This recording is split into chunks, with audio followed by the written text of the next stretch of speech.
So, hello guys.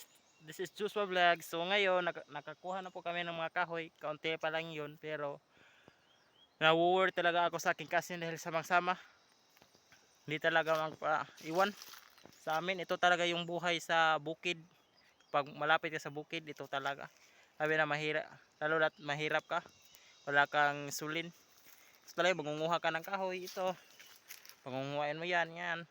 Liliit lang yung natutumba, hindi tayo kumukuha ng sariwang kuan, sariwang kahoy dahil nakakasama yan sa bundok. Mabawasan ang mga kahoy dito. Walang masyadong minerals ang soil dito dahil nakukuha na before. So ayun, yung cousin ko parang hindi na kinakapoy, pero ako kinakapoy na ako dito. Pero I accept this. Thank you so much for everyone. Thank you so much for watching, guys.